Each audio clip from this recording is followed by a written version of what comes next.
shadows of the forgotten giants. In ancient texts and oral traditions scattered across the globe, stories echo of beings who were neither fully divine nor entirely human, powerful giants who once walked the earth. Known in the Bible as the Nephilim, these mysterious figures are described briefly but ominously in Genesis, where they appear during the days when the sons of God took human women as wives. This cryptic passage has sparked centuries of speculation. Were the Nephilim truly the children of heavenly beings and mortal women? Did they possess supernatural strength, intelligence, or size? Were they giants in the literal sense, or symbolic representations of corrupted power? Throughout time, the Nephilim have become a recurring motif in theology, archaeology, and conspiracy theories alike. Their image changes with every retelling, ranging from violent tyrants, divine hybrids, fallen angels, to misunderstood figures erased by ancient cataclysms. Traces of similar beings appear in Mesopotamian myths, Greek Titan legends, and even Native American oral histories. This documentary unfolds their story in layers. We begin with the biblical origin of the Nephilim, examining the context of Genesis 6 and the mysterious Book of Enoch. We will explore interpretations across Jewish, Christian, and Islamic traditions, before crossing into archaeological records and mythologies from around the world. Throughout the chapters, we will dive deep into the figures associated with them, the sons of God, the Watchers, the heroes of old, and even fallen angels like Azrael. With each perspective, the Nephilim appear more than just folklore. Their presence lingers in apocryphal texts, ancient tablets, sacred scriptures, and fossilized footprints too large for ordinary humans. Some scholars argue they reflect ancient fears of corruption and divine disobedience. Others claim they point to forgotten species of prehistoric humans, or remnants of a civilization lost to time. This narrative avoids exaggeration. It respects history, scripture, and archaeological evidence. No fantastical claims, no fiction. Only what can be traced, analyzed, and documented. The Nephilim may remain a mystery, but their footprint is re-etched across cultures and buried beneath centuries of interpretation. In the chapters to come, we will unearth their origin, identify their alleged deeds, and consider their possible fate. Whether real or myth, the Nephilim represent a window into humanity's deepest questions about power, divinity, and what happens when the boundaries between the two are crossed. Genesis 6, the first mention of the Nephilim. The Nephilim first appear in one of the most cryptic and debated verses in the Bible, Genesis 6, verse 4. It reads, "The Nephilim were on the earth in those days and also afterward, when the sons of God went to the daughters of humans and had children by them. They were the heroes of old, men of renown." This single passage opens a floodgate of interpretation. Who were these sons of God, and what made their offspring so extraordinary? In the ancient Hebrew language, the word Nephilim derives from the root NPL, meaning to fall. This has led to translations such as fallen ones, suggesting that these beings were cast down from a higher realm. Some traditions interpret the sons of God as fallen angels who defied divine law. Others claim they were members of a divine council, heavenly beings distinct from both God and mankind. In Jewish tradition, especially in the apocryphal Book of Enoch, the sons of God are called the Watchers, 200 angels who descended to earth, lusted after human women, and fathered hybrid children. These children, the Nephilim, were gigantic in size and unmatched in strength. They corrupted humanity and brought violence and chaos to the world, prompting the Great Flood as divine punishment. The Nephilim are often equated with giants due to the Greek Septuagint translation of the Hebrew Bible, where Nephilim was rendered as gigantes. However, the term gigantes in Greek myth referred not just to size, but also to rebellious beings who challenged the gods. This choice of translation shaped later interpretations, especially in early Christianity. The reference in Genesis also mentions that the Nephilim existed, and also afterward. This phrase has puzzled scholars.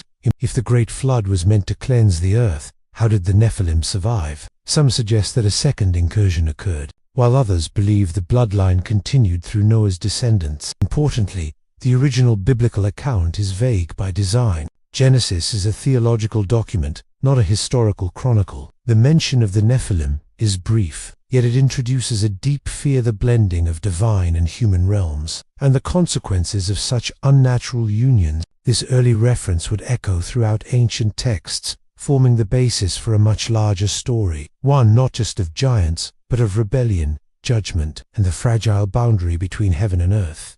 The Watchers, fathers of the Nephilim.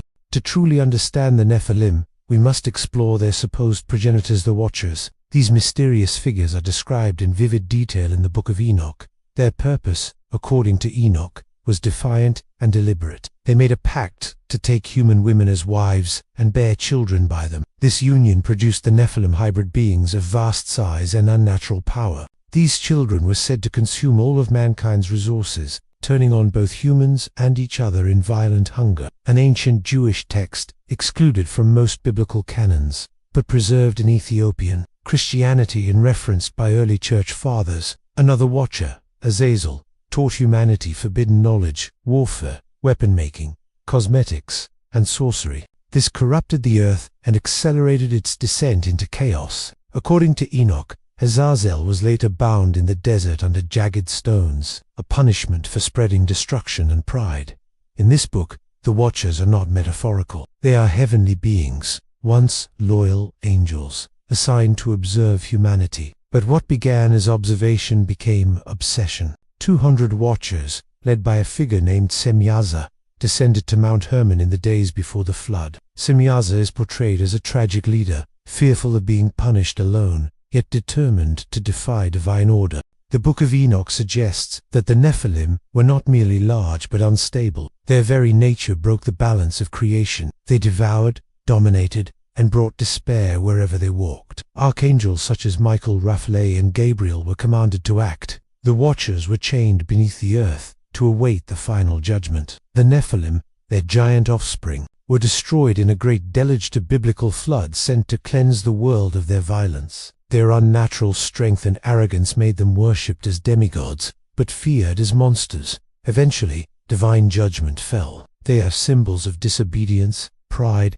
and the high cost of breaking the laws that govern heaven and earth. Though not part of canonical scripture, the story of the Watchers had a major influence. Their tales survived in fragments, echoed in texts like Jubilees and to Enoch. The idea of angels defying God to mix with humans became a recurring theme in apocalyptic literature. By giving the Nephilim an origin, the Book of Enoch turns them into more than just giants. Nephilim after the flood, echoes of giants in Canaan. Genesis 6 states that the Nephilim were on the earth in those days, and also afterward. This curious phrase has led scholars and theologians to ask, did any of these beings survive the great flood? We saw the Nephilim there, the descendants of Enoch, came from the Nephilim. We seemed like grasshoppers in our own eyes, the last of the reap, whose bed was made of iron and measured over 13 feet in length. This account reinforces the belief that remnant bloodlines of the Nephilim lingered long after the flood, possibly diluted but still formidable, and we looked the same to them. This moment is crucial. The spies are not just describing tall people, they are speaking of descendants of the Nephilim, beings they believe to be superhuman. The Bible itself seems to suggest that traces of them remained. In the Book of Numbers, chapter 13, a startling report emerges. Moses sends 12 spies into the land of Canaan to scout the territory. They return in fear, saying, the Anak and Emim tribes described throughout the Old Testament are often linked to these post-flood giants. Deuteronomy refers to King Og of Bashan. In Canaanite texts and traditions, figures resembling the Anakim are portrayed as powerful warlords and rulers. Some even considered their presence represented both physical and spiritual opposition to the Israelites. Some biblical scholars argue that these mentions reflect real tribes with exaggerated traits, whose size and strength were myth. Others insist they point to lingering hybrid beings, relics of a forbidden era that refused to vanish entirely. For this reason, God's command to destroy them is often interpreted in the Book of Jude into Peter. The sin of the angels is condemned. The post-flood Nephilim demonstrate how deep the roots of their legend run. They were not forgotten after the waters receded. They became an ever-present threat in the memory of ancient Israel. These warnings recall the Watchers, and by extension, the Nephilim, as more than a military campaign. It was the purging of a corrupted lineage. The term Nephilim is not used often in Scripture, but its weight is significant. It suggests fear, otherness, and divine judgment. Even in the New Testament, the fear of divine beings interacting with humans remains strong. Whether literal descendants or powerful metaphors, the Nephilim across cultures, global echoes of giant beings. While the Nephilim originate from ancient Hebrew texts, Stories of giant beings, often divine or semi-divine in nature, are found across the world. These cross-cultural parallels raise a compelling question. Did early civilizations share a common memory of powerful giants? Like the Nephilim, they represent a rebellious generation that defied divine order. The Titans were ultimately overthrown and imprisoned, mirroring the punishment of the Watchers in the Book of Enoch. The offspring of gods and mortals in Greek myths, such as Heracles and Perseus, also echo the Nephilim's role as hybrids with unmatched strength. Or do these myths reflect a deeper human need to explain the unknown through extraordinary figures? In Mesopotamian mythology, the Epic of Gilgamesh tells of a king who was 2/3 divine and 1/3 human. Gilgamesh, known for his immense strength and size, ruled with power unmatched by ordinary men. His companion Enkidu was a wild man created by the gods, part beast, part human. Though not called Nephilim, both figures embody similar traits: superhuman strength, a blend of divine and mortal origins, and tragic ends brought by divine judgment. Greek mythology features the Titans, primordial giants who ruled before the Olympian gods.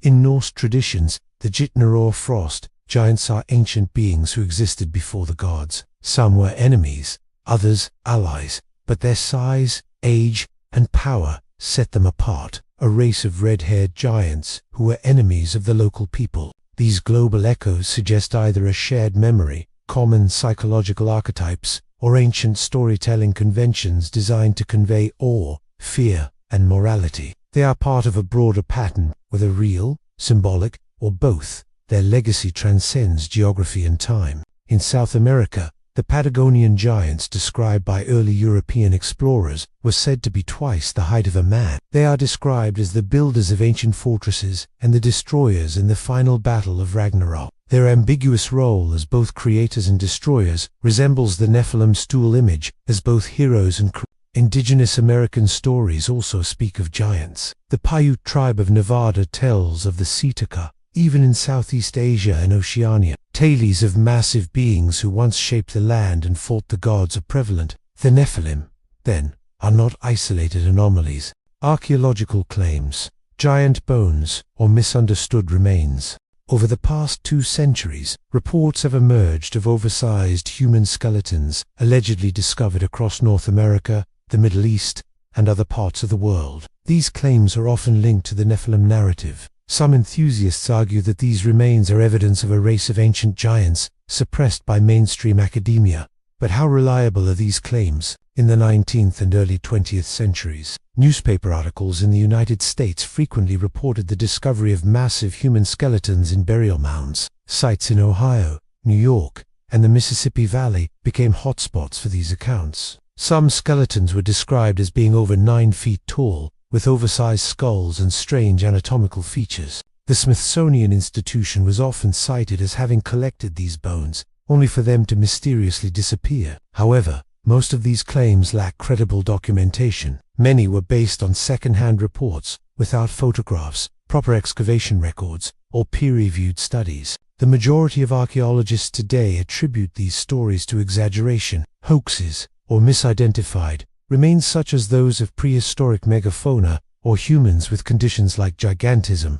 One often referenced artifact is the 15-foot human skeleton allegedly unearthed in India. In 2007, the viral image accompanying the report was later revealed to be digitally altered, a piece of art submitted for a Photoshop contest. At sites like Baalbek in Lebanon, the sheer size of stone blocks has led some to speculate about superhuman builders. Yet, engineers have demonstrated plausible methods by which these feats could have been accomplished with known technologies of the time. The persistence of these stories reflects a deep human fascination. Giants represent power, mystery, and the idea that ancient history holds secrets far stranger than we know. Whether true or not, the quest for their remains continues to fuel imaginations and investigations alike. Despite its falsehood, the image continues to circulate in Nephilim-related forums and videos. Still, there are genuine anomalies. Some ancient cultures built burial sites with unusually large sarcophagi or tools that seem oversized for average human use.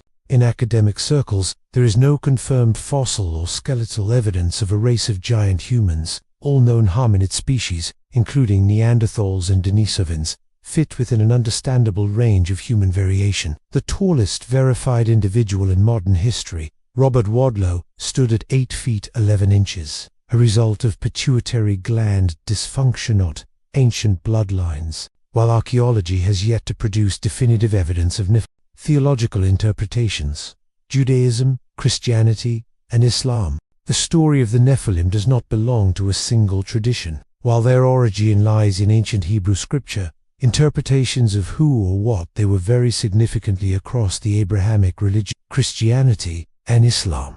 Each faith carries its own version of the story. Some viewed the sons of God as fallen angels, while others believed they were the descendants of Seth, the righteous line of Adam, intermarrying with the line of Cain, symbolizing moral corruption rather than literal hybridization. Still, the image of powerful, unnatural giants endured, representing a world that had lost its moral center, shaped by centuries of commentary, translation, and evolving theology. Especially through the writings of church fathers like Justin Martyr, they accepted the idea of angels mating with humans, citing it as a cause for God's wrath and the eventual flood. The Book of Jude and 2 Peter referenced angels who sinned and were cast into chains, interpreted by early Christians as the Watchers of Enoch. Over time, however, the Catholic Church distanced itself from literal angel-human unions, favoring symbolic readings. By the medieval period, the Nephilim were seen more as metaphors for pride, rebellion, and pre-flood corruption in Judaism. The primary source remains Genesis 6, but additional insights come from apocryphal works like the Book of Enoch and Jubilee. Rabbinic scholars were divided. Christianity inherited these interpretations but added new layers. In Islamic tradition, the Nephilim are not mentioned by name, but certain parallels exist. The Quran speaks of ancient peoples of immense strength and arrogance, such as the people of Ad and Thamud. Whether through pride, desire, or rebellion, they disrupted the cosmic order and were met with divine justice. Their fate serves as a warning, not just to ancient peoples, but to every generation about the consequences of uncontrolled power and the defiance of sacred laws. These groups were punished for their disobedience to God. Some Islamic commentators speculate that beings like the jinn created from smokeless fire may have interacted with humans in ancient times. Though this remains speculative, the fallen angels Harut and Marut, sent as a test and punished for their behavior on earth, bear a distant resemblance to the Watchers. Across all traditions, a common theme emerges. The Nephilim and their creators represent the dangers of crossing divine boundaries. Theological interpretations vary, but the warning remains the same. Not everything that shines from heaven is meant to walk the earth. Modern fascination, conspiracies, forbidden archaeology, and popular culture.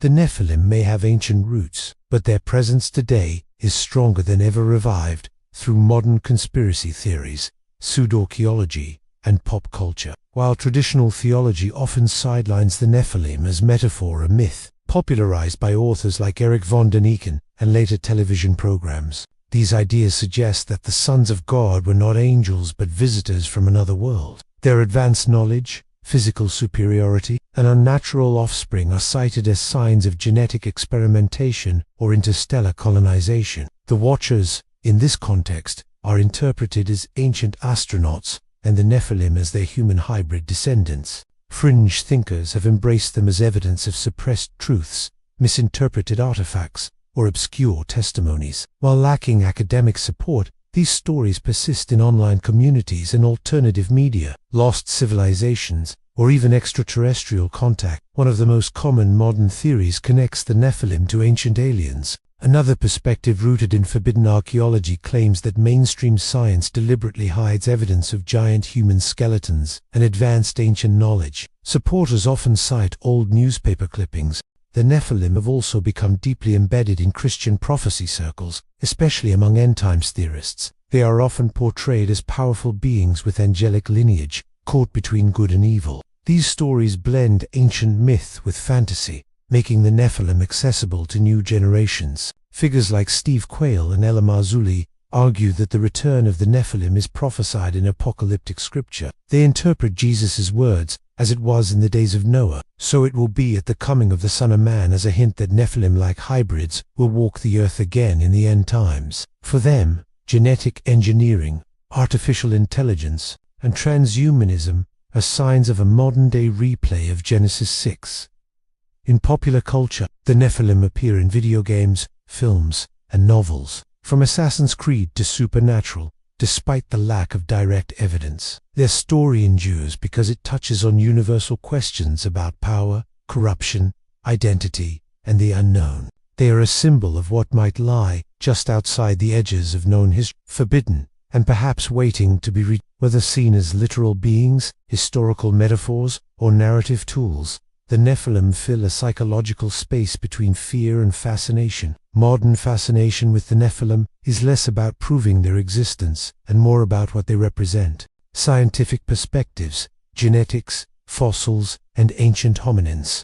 Mainstream science has long been skeptical of the Nephilim as literal beings. From a biological standpoint, the idea of angelic or divine entities producing offspring with humans presents challenges that science cannot test or verify. These close relatives of modern humans, interbred with Homo sapiens, and traces of their DNA remain in our genome today. Denisovans in particular are known only from limited bone fragments, but genetic analysis suggests they were large and physically robust. In parts of Tibet, their genes helped modern people adapt to high altitudes, evidence of lasting genetic influence. Still, there are scientific topics that intersect with the Nephilim narrative, especially in genetics, anthropology, and the study of ancient human species. One such area is the discovery of ancient hominins, like Neanderthals and Denisovans. Some researchers have proposed that ancient humans may have encountered extremely tall individuals due to genetic mutations like gigantism or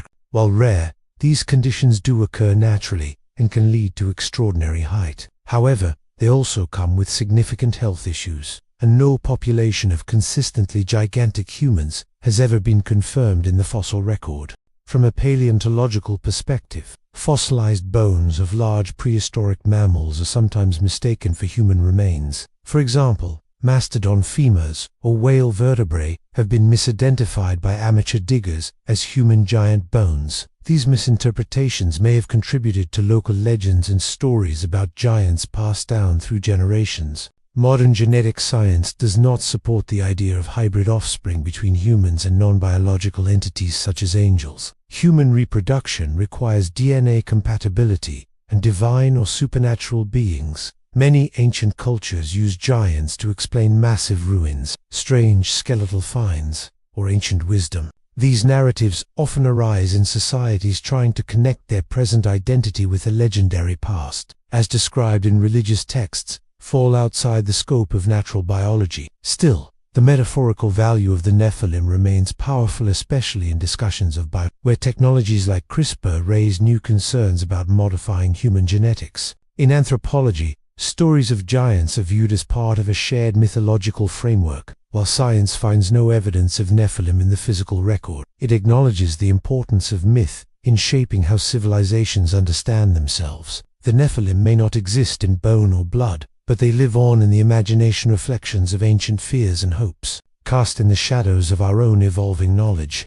Legacy of the Nephilim: myth, memory, and the human imagination. The story of the Nephilim has endured not because of physical evidence, but because of its symbolic power. These beings, half divine, towering in strength and moral ambiguity, stand at the intersection of myth, religion, and history. Whether real or imagined, the Nephilim have become a cultural mirror, reflecting both the fears and aspirations of ancient civilizations. In religious texts, they are warnings. Their very existence is portrayed as a violation of divine law. Cultures from every continent have imagined beings greater than themselves, figures who built great monuments, challenged the gods, or ruled in forgotten golden ages. These myths comfort as much as they caution. They imply that once humanity brushed shoulders with the divine or became something too close to it, a breach of the sacred order that brings about catastrophe. The flood narrative, common across Mesopotamian, Hebrew, and other ancient traditions, serves as a reset, erasing a generation born of pride, violence, and unnatural unions. The Nephilim are not merely giants, they are consequences. In literature and folklore, they are exaggerations of human power. In modern times, the Nephilim have been reinterpreted through every available lens: extraterrestrial, symbolic, conspiratorial, even prophetic. They are used to explore themes of transgression, forbidden knowledge, and the limits of human ambition, whether invoked by theologians, novelists, or YouTube theorists, and revived in each generation's quest to uncover the hidden truths of ancient history. The Nephilim remain compelling because they provoke questions we still ask. What happens when power exceeds wisdom? What are the consequences of crossing boundaries set by nature or divinity? Yet their story also highlights a deeper truth. The persistence of the Nephilim across time and culture shows humanity, its desire to connect with the unknown. We seek meaning in ruins, explanations in myths, and significance in anomalies. The giants behind the curtain of time forever walking the line between legend and reality. The Nephilim, real or not, fulfill a psychological need to believe that the past was grander, more dangerous, and more mysterious than the present. Their legacy is not built in stone or fossil. It lives in stories, encoded in scripture, reimagined in art. In the end, the Nephilim endure, because we need them too. They are the shadows at the edge of knowledge,